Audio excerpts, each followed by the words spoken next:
Hello student, welcome to my education expert channel. तो कैसे हो आप लोग? आई होप कि आप लोग बहुत ही अच्छे होंगे और बोर्ड की तैयारी में आप लोग लगे होंगे। मैं आशा करता हूं कि आप सभी मेरे प्रिय विद्यार्थी जी बोर्ड बिहार मैट्रिक परीक्षा 2026 की तैयारी में आप लोग लगे होंगे। तो आज हम लोग इस क्लास में साइंस के सभी वह क्वेश्चन करेंगे, वीवीआई क्वेश्चन जो बोर्ड 2026 में पूछने की 100% संभावना है। तो अगर मेरे प्रिय विद्यार्थी जी आप लोग इस चैनल पर नए हैं तो चैनल को सब्सक्राइब कर दीजिए, ताकि वह सभी इम्पोर्टेंट्स क्वेश्चन आप सभी के पास पहले पहुंच सके जो बोर्ड 2026 में पूछने वाले हैं। तो मैं रवीश कुमार, आपका बड़ा भाई, आपके लिए लेकर आया हूँ साइंस फैकल्टी के वो सारा क्वेश्चन वायरल जो बोर्ड 2026 में पूछे जाएंगे।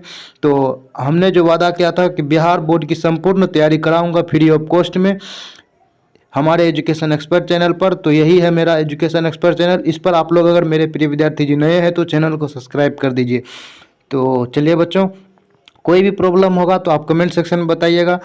हर सब्जेक्ट को हम लोग इस तरह से तैयार करेंगे कि बोर्ड में अब की बार 450 प्लस की आंकड़ा हम लोग को छुएंगे। तो चलिए मेरे प्रिय विद्यार्थी जी, क्या क्लास को शुरू करें? लेट्स गो, चलिए क्लास को शुरू करते हैं। अगर मेरे प्रिय विद्यार्थी जी हम जितना पढ़ा रहे हैं वह सारा पीडीएफ और कंटेंट जितना भी आप लोग लेना चाहते हैं फ्री ऑफ कॉस्ट में, तो आप लोग इस टेलीग्राम से जुड़ जाइए, ताकि वह सारा पीडीएफ हम जितना क्लास ले रहे हैं आप लोगों को मिल सके।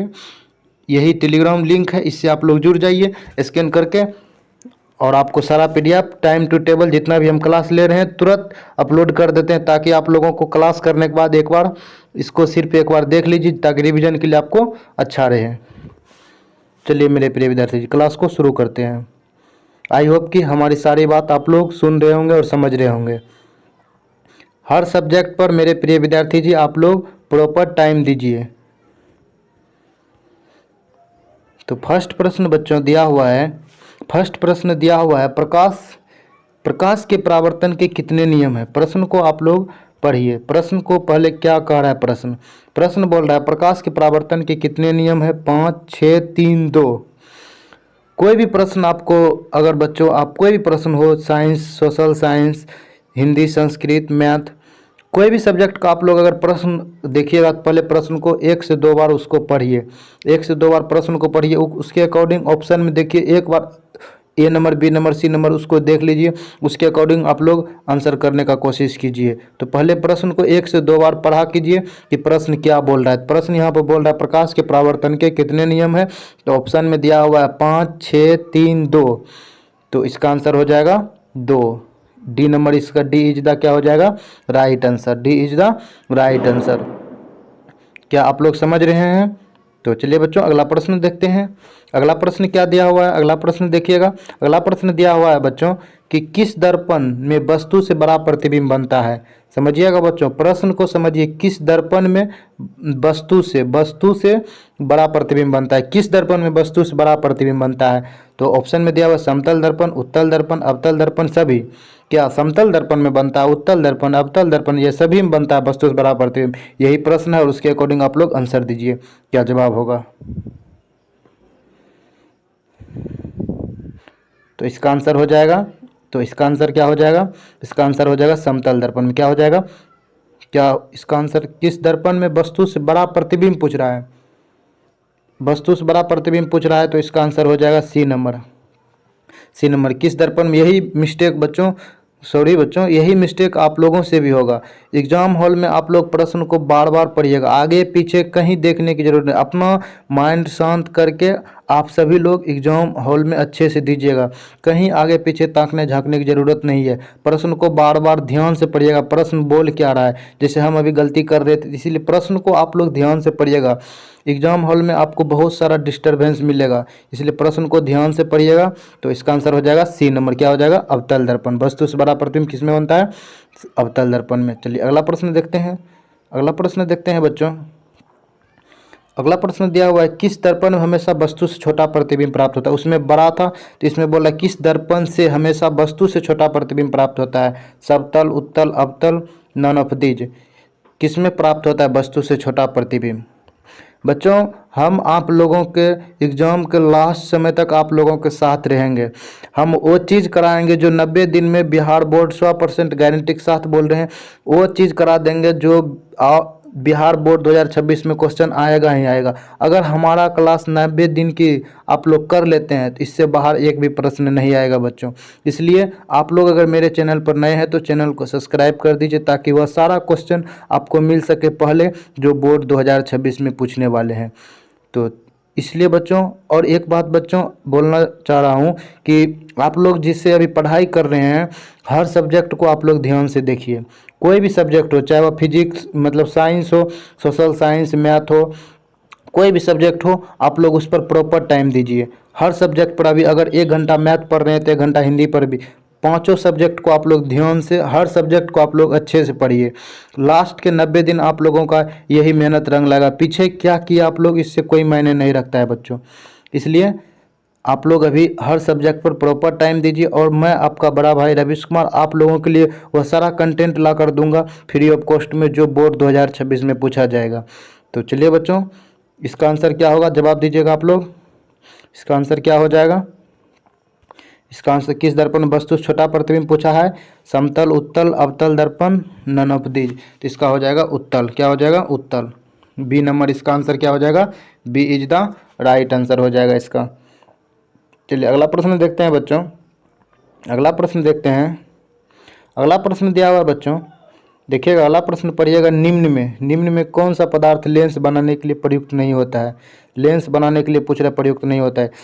ये सारा पदार्थ जो है यही प्रश्न है। निम्न में नीचे जो दिया गया है पदार्थ, इसमें से कौन सा पदार्थ लेंस बनाने के लिए प्रयुक्त नहीं होता है? ऑप्शन में दिया हुआ है मिट्टी, जल, कांच, प्लास्टिक। तो इसका जवाब दीजिए क्या होगा? तो इसका आंसर हो जाएगा, तो इसका आंसर हो जाएगा ए नंबर। क्या हो जाएगा? ए नंबर। क्या आंसर हो जाएगा? मिट्टी। निम्न में कौन सा पदार्थ लेंस बनाने के लिए प्रयुक्त नहीं होता है? तो इसका आंसर हो जाएगा मिट्टी। चलिए अगला प्रश्न देखते हैं बच्चों। अगला प्रश्न दिया हुआ है। अगला प्रश्न दिया अवतल लेंस को कहते हैं। अवतल लेंस को और किस नाम से जानते हैं? यही प्रश्न दिया हुआ है। क्या अपसारी लेंस कहते हैं, क्या द्वितल लेंस कहते हैं, या अभिसारी लेंस कहते हैं, या अवतल लेंस कहते हैं? अवतल लेंस को किस नाम से जानते हैं? और तो इसका आंसर क्या होगा? आप लोग जवाब दीजिए जल्दी। तो इसका जवाब हो जाएगा अवतल लेंस को किस नाम से जानते हैं? अवतल लेंस को अपसारी लेंस कहते हैं। क्या कहते हैं? अवतल लेंस को अपसारी लेंस कहते हैं। तो इसका आंसर हो जाएगा ए नंबर। क्या हो जाएगा? ए नंबर इसका आंसर हो जाएगा। चलिए अगला प्रश्न देखते हैं। अगला प्रश्न देखते हैं बच्चों। अगला प्रश्न दिया हुआ है उत्तल लेंस को कहते हैं। उत्तल लेंस को, वहाँ पर अवतल लेंस को क्या कहते हैं? यहाँ पर उत्तल लेंस पूछ रहा है। उत्तल लेंस को क्या कहते हैं? क्या अपसारी लेंस कहते हैं, द्विउत्तल लेंस कहते हैं, अभिसारी लेंस कहते हैं, अवतल लेंस कहते हैं? जवाब दीजिए, उत्तल लेंस को क्या कहते हैं? तो उत्तल लेंस को हो जाएगा आंसर सी। उत्तल लेंस को क्या कहते हैं? अभिसारी लेंस भी कहते हैं। क्या कहते हैं? उत्तल लेंस को अभिसारी लेंस भी कहते हैं। तो इसका आंसर हो जाएगा सी इज द राइट आंसर। चलिए अगला प्रश्न देखते हैं बच्चों। अगला प्रश्न दिया हुआ है। अगला प्रश्न दिया हुआ है प्रकाश की किरणों को दर्शाने वाले को क्या कहते हैं? प्रकाश की किरण को दर्शाने वाले को क्या कहते हैं? क्या किरण आरेख कहते हैं, फोकस कहते हैं, किरण पुंज कहते हैं, सभी कहते हैं? एक बच्चा कमेंट कर रहा है कि सर 2 मार्क 5 मार्क कैसे होगा? तो मेरे प्रिय विद्यार्थी जी, हम 2 मार्क 5 मार्क सभी क्वेश्चन को कराएंगे। आप लोगों को घबराने की ज़रूरत नहीं है। हमने एक वीडियो इसी चैनल पर, मेरा ही चैनल पर चढ़ा हुआ है 90 डे प्लानर। आप लोग सर्च करिए एजुकेशन एक्सपर्ट देकर 90 डे प्लानर, ये हमारे चैनल खोल के उसमें देखिए 90 डे प्लानर वीडियो है। उस वीडियो को आप लोग देख लीजिए। उस वीडियो देखना उतना ही नेसेसरी है जितना सांस लेना जरूरी है। उस वीडियो को देखने के बाद आप लोगों को पता चल जाएगा कि हम ज़्यादा 2 मार्क 5 मार्क क्वेश्चन नहीं कराएंगे। मुश्किल से अगर 15 को 5 मार्क क्वेश्चन करा देंगे प्रत्येक सब्जेक्ट का, और 30 क्वेश्चन प्रत्येक सब्जेक्ट का 2 मार्क, उसी से क्वेश्चन आएगा बच्चों। उससे एक भी बाहर प्रश्न नहीं आएगा। आप लोग हम पर विश्वास कीजिए, और हम जितना कराएंगे 90 दिन में आप लोग अगर उतना कर लेते तो हम दबा देते हैं 450 प्लस आपका आंकड़ा चल जाएगा। अगर आप लोग थोड़ा भी शुरू से पढ़े हुए हैं तो उसका 450 प्लस, अगर न्यू है एकदम कोई कुछ भी नहीं पढ़े हैं अभी शुरू किए हैं अगर 90 दिन हमारे साथ जुड़ के, तो उसका 400 350 प्लस की आंकड़ा आप लोग जरूर छुइएगा बच्चों। और हम इसी वीडियो में आप लोगों को बताएंगे कि नंबर इंक्रीज कैसे किया जाएगा। नंबर बिहार बोर्ड में नंबर इंक्रीज कैसे किया जाएगा। आप लोगों का टारगेट है 300, तो हम इसको 350 प्लस कैसे पहुंचाएं, नंबर इंक्रीज कैसे किया जाएगा, इसी वीडियो में आप लोगों को लास्ट में बताएंगे। तो इसलिए हम जितना भी क्लास लेंगे आप लोग सभी क्लास को शुरू से अंत तक देखिए, काहे कि हम सभी वीडियो को अंत में कुछ ऐसे टिप्स एंड ट्रिक बताएंगे जो बोर्ड में आप लोगों को लिखने के लिए और लिखने में और हर मतलब नंबर इंक्रीज करने में आपको ज़्यादा ही हेल्प करेगा। तो इसका आंसर दीजिए बच्चों। आप लोग हम पर विश्वास किए हैं तो विश्वास बना के रखिए, हम विश्वास आप लोगों का टूटने नहीं देंगे बच्चों। चलिए अगला प्रश्न देखते हैं बच्चों। इसका आंसर हो जाएगा, क्या हो जाएगा, इसका आंसर हो जाएगा किरण आरेख। चलिए अगला प्रश्न देखते हैं बच्चों। अगला प्रश्न दिया हुआ है, अगला प्रश्न दिया हुआ है लेंस की क्षमता का एसआई मात्रक क्या होता है। लेंस की क्षमता का एसआई मात्रक क्या होता है। Angstrom, dioptre, ammeter, lumen. क्या होता है लेंस की क्षमता का एसआई मात्रक। तो इसका आंसर हो जाएगा बी नंबर, क्या हो जाएगा, बी नंबर डायप्टर। क्या हो जाएगा, बी नंबर डायप्टर। चलिए अगला प्रश्न देखते हैं बच्चों। अगला प्रश्न दिया हुआ है समतल दर्पण द्वारा बना प्रतिबिंब होता है वास्तविक, काल्पनिक, दोनों या कोई नहीं। समतल दर्पण द्वारा बना प्रतिबिंब कैसा होता है, वास्तविक होता है, काल्पनिक होता है या दोनों होता है या कोई नहीं। जवाब दीजिए। तो इसका आंसर हो जाएगा, इसका आंसर हो जाएगा काल्पनिक। क्या हो जाएगा, काल्पनिक। बी नंबर इसका आंसर होगा। समतल दर्पण द्वारा बना प्रतिबिंब कैसा होता है, काल्पनिक होता है। अगर आप लोग मेरे प्रिय विद्यार्थी जी नए हैं तो फिर से हम बोल रहे चैनल को आप लोग सब्सक्राइब कर दीजिए और वह उन सभी दोस्तों के पास भेज दीजिए जो बिहार बोर्ड मैट्रिक परीक्षा 26 में एग्जाम देने वाले हैं। इस चैनल को आप लोग बिहार के हर एक स्टूडेंट के पास, बिहार के हर एक उस कोने तक पहुंचाइए जो अभी तक तैयारी नहीं कर पाए हैं। आप लोगों को हम फ्री ऑफ कॉस्ट में हम संपूर्ण तैयारी बिहार बोर्ड की कराएंगे। चलिए बच्चों अगला प्रश्न देखते हैं। अगला प्रश्न दिया हुआ है, अगला प्रश्न दिया हुआ है नेत्र द्वारा किसी वस्तु का कैसा प्रतिबिंब बनता है। इसका जवाब दीजिए। नेत्र द्वारा हमारे आँखों, हम लोग जो आँख से डायरेक्ट किसी वस्तु को देखते हैं तो नेत्र द्वारा किसी वस्तु का कैसा प्रतिबिंब बनता है, वास्तविक, उल्टा तथा बड़ा, यहाँ पर बड़ा हो जाएगा, और काल्पनिक, सीधा तथा छोटा, काल्पनिक, उल्टा तथा बड़ा, या वास्तविक, उल्टा तथा छोटा, कैसा प्रतिबिंब बनता है नेत्र द्वारा किसी वस्तु का। तो इसका आंसर हो जाएगा, इसका आंसर हो जाएगा डी नंबर। क्या हो जाएगा, डी नंबर, वास्तविक, उल्टा तथा छोटा। वास्तविक बनता है, उल्टा बनता है और छोटा बनता है। नेत्र द्वारा, फिर से समझिएगा बच्चों, नेत्र द्वारा किसी वस्तु का कैसा प्रतिबिंब बनता है, तो इसका आंसर हो जाएगा वास्तविक, उल्टा तथा छोटा। चलिए अगला प्रश्न देखते हैं। अगला प्रश्न दिया हुआ है, अगला प्रश्न दिया हुआ है मानव में नर जनन ग्रंथि कहलाता है। मानव में नर जनन ग्रंथि क्या कहलाता है, वृषण, अधिवृषण, अग्नाशय या शुक्र जनन नालिका। क्या कहलाता है मानव में नर जनन ग्रंथि, क्या कहलाता है, वृषण, अधिवृषण, अग्नाशय, शुक्र जनन नालिका। तो इसका आंसर हो जाएगा ए नंबर। क्या हो जाएगा, ए नंबर। क्या हो जाएगा, ए नंबर, वृषण। क्या हो जाएगा, वृषण। मानव में नर जनन ग्रंथि क्या कहलाता है, वृषण कहलाता है। चलिए अगला प्रश्न देखते हैं।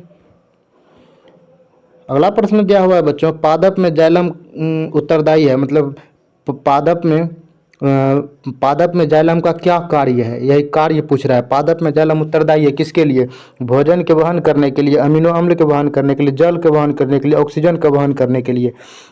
तो पादप में जाइलम उत्तरदायी किस लिए है, यही प्रश्न दिया हुआ है। तो इसका आंसर हो जाएगा, इसका आंसर हो जाएगा सी नंबर, जल के वहन के लिए। जाइलम का कार्य क्या है, जल का वहन करना, पत्तियों तक पहुँचाना। चलिए अगला प्रश्न देखते हैं। अगला प्रश्न दिया हुआ है, अगला प्रश्न दिया मानव हृदय में कितने कोष्ठक होते हैं। मानव हृदय में पूछ रहा है कितने कोष्ठक होता है। आप लोग जितना भी हम प्रश्न करा रहे हैं आप लोग डायरेक्ट इसको एक बार दो बार वीडियो देखिए, इसको आप लोग क्लियर कर लेते हैं तो एक भी प्रश्न इससे बाहर नहीं आएगा ऑब्जेक्टिव में। जितना हम 90 डे में कराएंगे आप लोग ध्यान से सीरियस होकर आप लोग समझिए बात को कि हम लोग जितना कराएंगे उतना आप लोग कर लेते हैं तो इससे बाहर एक भी प्रश्न नहीं आएगा बच्चों। पूछ रहा है मानव हृदय में कितना कोष्ठक होता है, 8, 6, 7, 4। जवाब दीजिए। तो इसका आंसर हो जाएगा 4। कितना होता है मानव हृदय में, कितना कोष्ठक होता है, 4 कोष्ठक होता है। चलिए अगला प्रश्न देखते हैं। अगला प्रश्न दिया हुआ है, अगला प्रश्न दिया हुआ है किसकी उपस्थिति के कारण रक्त लाल दिखाई देता है। किसकी उपस्थिति के कारण रक्त, हमारा जो ब्लड है किसके उपस्थिति के कारण लाल दिखाई देता है। क्लोरोफिल, क्लोरोप्लास्ट, हीमोग्लोबिन, प्लेटलेट्स, किसके कारण लाल दिखाई देता है ब्लड। तो इसका आंसर हो जाएगा हीमोग्लोबिन। किसके कारण, हीमोग्लोबिन के कारण हमारा ब्लड कैसा दिखाई देता है, लाल दिखाई देता है। चलिए अगला प्रश्न देखते हैं। अगला प्रश्न देखते हैं बच्चों, कोशिका का झिल्ली किस प्रकार का झिल्ली है। कोशिका का झिल्ली किस प्रकार का झिल्ली है, पारगमी, अपारगमी, अर्धपारगमी है, कोई नहीं। कोशिका का झिल्ली कैसा झिल्ली है, किस प्रकार का झिल्ली है, पारगमीय, अपारगमीय, अर्धपारगमीय या कोई नहीं। बताइए, जवाब दीजिए। तो इसका आंसर क्या हो जाएगा? C number. क्या हो जाएगा? अर्धपारगम्य। पारगम्य नहीं होगा, अपारगम्य नहीं होगा, कोई नहीं। तो इसका आंसर क्या हो जाएगा? C number. C is the right answer, अर्धपारगम्य। चलिए अगला प्रश्न देखते हैं। अगला प्रश्न दिया हुआ है बच्चों, अगला प्रश्न दिया हुआ है, स्वपोषी पोषण के लिए आवश्यक है। स्वपोषी पोषण के लिए क्या आवश्यक है? क्लोरोफिल, सूर्य के प्रकाश, कार्बन डाइऑक्साइड, उपरोक्त सभी। स्वपोषण के लिए पेड़ पौधे जो अपना भोजन स्वयं बनाते हैं उसके लिए कौन कौन सा यहाँ पर दिया हुआ पदार्थ आवश्यक है? क्लोरोफिल आवश्यक है, सूर्य का प्रकाश आवश्यक है, कार्बन डाइऑक्साइड आवश्यक है, उपरोक्त सभी। तो इसका आंसर हो जाएगा डी नंबर, उपरोक्त सभी।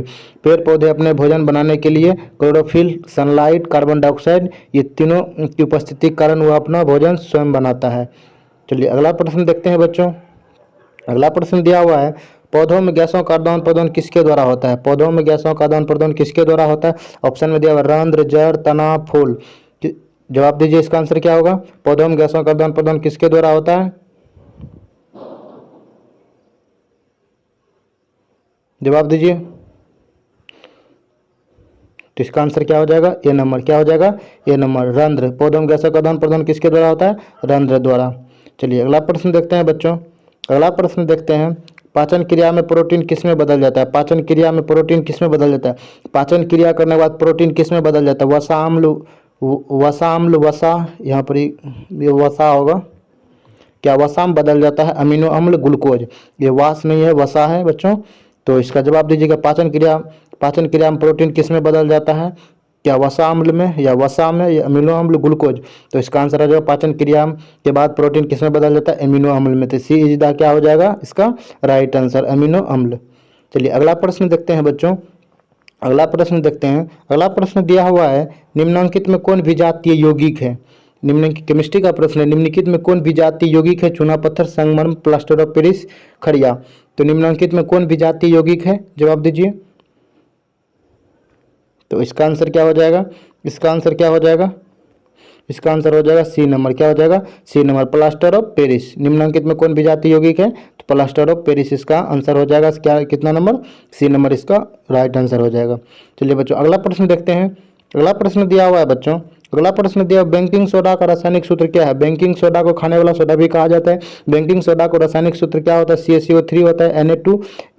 इसमें टाइपिंग मिस्टेक हुआ बच्चों, इसको आप जैसे CaCO इसको नीचा लिखा जाता है बच्चों, CO3। टाइपिंग मिस्टेक है बच्चों। Na2 यहाँ 2 जो स्ट्रेस है इसको 2N ये नीचा लिखा जाएगा बच्चों। हम बता रहे हैं फिर से, जैसे Na2 केमिस्ट्री में इस प्रकार से लिखा जाता है, 2 नीचा लटका हुआ रहता है बच्चों। हम ऊपर करके लिख दिए, टाइपिंग में प्रॉब्लम हो रहा था इसलिए Na2 इस प्रकार से, Na2CO3 3 भी नीचा होगा इंटू 10H2O। अब फिर सी नंबर में दिया हुआ है Ca इंटू OH के होल बेस 2, उसके बाद दिया हुआ है NaHCO3। तो देखिए प्रश्न क्या बोल रहा है, बेकिंग सोडा का रासायनिक सूत्र। तो इसका आंसर क्या हो जाएगा? D number, NaHCO3। क्या हो जाएगा? NaHCO3। चलिए अगला प्रश्न देखते हैं। अगला प्रश्न देखते हैं। तो अगला प्रश्न आज यहीं तक बच्चों। अगर आप लोग, फिर से हम बोल रहे हैं बच्चों, अगर आप लोग नए हैं तो इस टेलीग्राम से आप लोग जुड़ जाइए। हम अभी जितना पढ़ा है ये सारा PDF आप लोग को इसी टेलीग्राम लिंक पर मिलेगा। अगर आप लोग नए हैं तो चैनल को सब्सक्राइब कर दीजिए बच्चों। आप लोग इस टेलीग्राम से जुड़ जाइए बच्चों, जुड़ जाइए, बहुत ही ज़रूरी है जुड़ना। तो बच्चों मेरे प्रिय विद्यार्थी जी, आज यहीं तक क्लास रहेगा, आज यहीं तक क्लास रहेगा। थैंक यू बच्चों। तो आप लोगों को पता है कि हमारा टारगेट कितना है अब की बार? 450 प्लस। हम लोग 450 प्लस के आंकड़ा को छूने के लिए इस चैनल से जुड़े हुए हैं और इस बार 450 प्लस आंकड़ा को छूना है। इधर उधर कहीं भटकने की ज़रूरी नहीं है बच्चों। हम आप लोगों को इतना सारा कंटेंट या इस तरह का कंटेंट दे देंगे आप लोगों को, कहीं इधर उधर जाने की ज़रूरत नहीं है बच्चों, कहीं नहीं। तो थैंक यू सो मच बच्चों, to all of Bihar board student, thank you. अगर आप लोग नए हैं तो सब्सक्राइब कर दीजिए, लाइक कमेंट करके बताइएगा। लाइक कर दीजिए चैनल को, कमेंट शेयर कर दीजिए जहाँ तक हो सके, जो भी बच्चे बोर्ड 2026 में एग्ज़ाम देने वाले हैं। अगर नए हैं तो आप लोग चैनल को सब्सक्राइब कर दीजिए, सब्सक्राइब कर दीजिए। तो ठीक है बच्चों, थैंक यू।